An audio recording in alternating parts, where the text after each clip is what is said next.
Assalamualaikum warahmatullahi wabarakatuh. Halo Ananda kelas 8. Kembali di video materi bimbingan konseling. Dan tema kita pada video kali ini yaitu tentang kecerdasan emosi.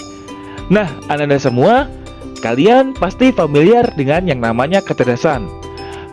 Tahu nggak, menurut Kamus Besar Bahasa Indonesia, kecerdasan diartikan sebagai intelijensi atau perihal cerdas. Dengan makna lain diartikan perkembangan akal budi yang menuju ke arah yang sempurna.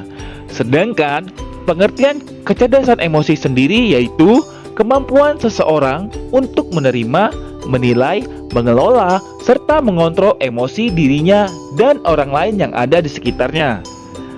Nah, Ananda tahu nggak?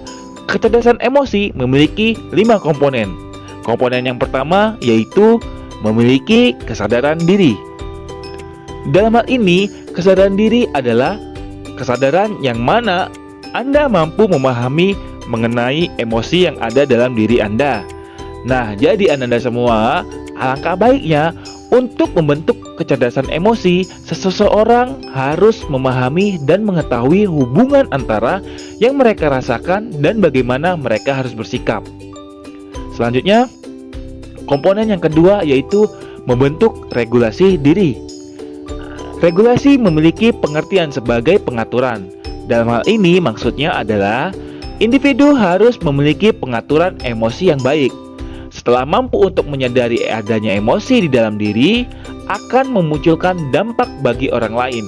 Maka dalam kinerjanya, kecerdasan emosi harus mampu untuk mengelola emosi dan mengaturnya.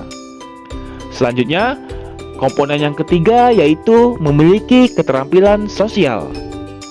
Sejatinya, pemahaman emosional bukan hanya melibatkan memahami emosi diri sendiri, melainkan memahami emosi orang lain.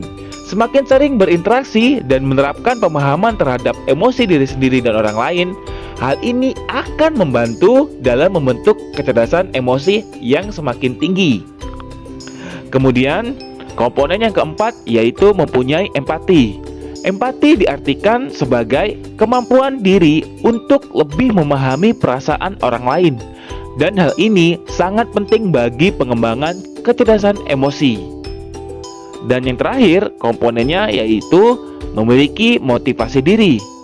Peran kunci dalam membentuk kecerdasan emosi dipegang oleh motivasi dalam diri sendiri. Orang cerdas secara emosional memiliki kecenderungan termotivasi di luar motivasi eksternal, seperti mendapatkan ketenaran, pujian, uang, dan pengakuan. Dan itulah 5 komponen kecerdasan emosi. Selanjutnya, kita akan ngebahas nih, bagaimana sih kiat untuk meningkatkan kecerdasan emosi? Nah, caranya yang pertama yaitu mendengarkan. Jika kita ingin memahami apa yang orang lain rasakan, alangkah baiknya langkah pertama yang harus kita lakukan yaitu memperhatikan. Luangkan waktu untuk mendengarkan apa yang coba orang katakan kepada kita, baik secara verbal maupun nonverbal. Kemudian, tips yang selanjutnya yaitu berempati. Mengetahui emosi sangat penting, tetapi Anda juga harus bisa menempatkan diri pada posisi orang lain agar benar-benar memahami sudut pandang mereka. Berarti empati dengan orang lain. Bayangkan bagaimana perasaan Anda dalam situasi mereka. Nah, kiat yang ketiga yaitu mencerminkan. Kemampuan untuk bernalar dengan emosi adalah bagian penting dari kecerdasan emosional. Pertimbangkan nih, bagaimana emosi kita sendiri mempengaruhi keputusan dan perilaku kita. Ketika kita berpikir tentang bagaimana orang merespon, nilai peran yang dimainkan emosi mereka. Nah, itulah tadi 3 kiat untuk meningkatkan kecerdasan emosi. Nah, Anda semua, pemahaman mengenai kecerdasan emosi mampu membuat kita bercermin dan merefleksikan kepada diri kita sendiri. Bagaimana kecerdasan emosional yang saat ini kita miliki.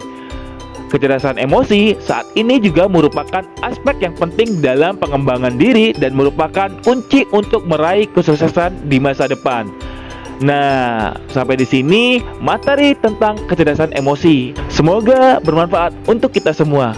Baiklah, materi kita sampai di sini. Terima kasih telah menonton sampai akhir. Sampai jumpa di layanan bimbingan konseling selanjutnya. Wassalamualaikum warahmatullahi wabarakatuh.